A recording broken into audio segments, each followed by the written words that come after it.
I think sport is a place where I can go to always be fully present.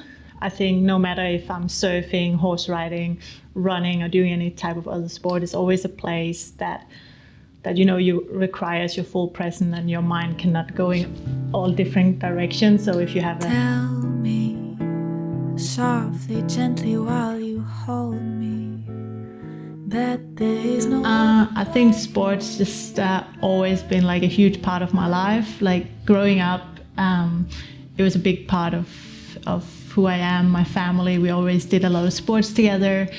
My brother, my mom and dad, they're also crazy about sports. So I think growing up, it was just always something we did together as a family. My parents would always try to make us try out different sports, but my first love within sport was horse riding. When I was 6 years old, I sat on a horse for the first time, and I think from that moment I just knew that I want to be a professional horse rider. And from there I just did everything I could to pursue that dream. And I was in China to ride professionally, and I was in a car accident where I was one of the only survivors. Actually, after I came home from China, I was very determined to get back into horse riding again. I just wanted my life to be normal again. I wanted to go back to how it was before. So I started horse riding again as soon as I was physically capable. And I even started competing again. But after 4 months already, I did my first competition and it didn't go very well. And I just remember like there was something in me, I just didn't care. And I always cared, it was always the most important thing to do well in these competitions. I was really scared at the time of like going traveling because my car accident happened in China, but I kind of fought the fear head on and went to Australia, and that's when I got into surfing. And I think like horse riding, surfing is a lot of a lifestyle, and I really fall in love with that lifestyle. And I just the first time I was on the surfboard and on the beach and surrounded by this environment, I just knew that I want to be part of this. And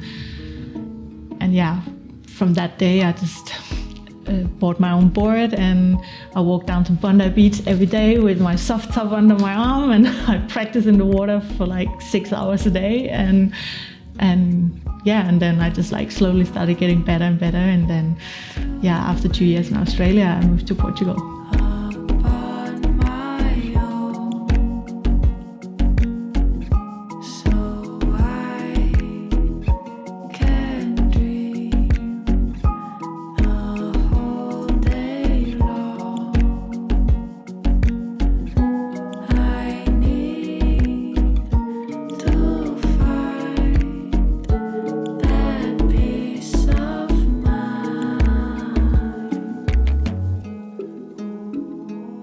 I think one thing that sport have taught me is that it is to keep pushing and keep going even when there's bumps in the road. Like life is not a straight line, like there will always be ups and downs. Taught me eventually it's not about how many times you fall, but it's about getting up and keep trying. And I think that's a lot the same in life. Like maybe you'll fail at something 10 times, but maybe you'll succeed the 11th time. And I think that's when you have that drive to keep going, that's when you're gonna start to succeed. And I think when something like that happens to you, you just realize, you start to think about, again, coming back to this is what we talked about, goals. I was so set on this like long-term goal that I just want to be a horse rider, I want to live of this. But the accident kind of gave me a chance to step back and look at that. And then I realized that I didn't wanted that anymore. And then surfing came into my life, and then I decided to go after that. I love everything around it, and I love being part of this surf lifestyle. I love being in the water, and it makes me really happy.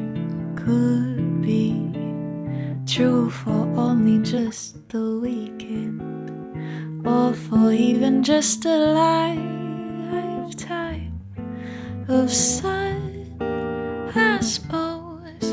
We'll see what's between you and me. Sweet nothings keep whispering to me.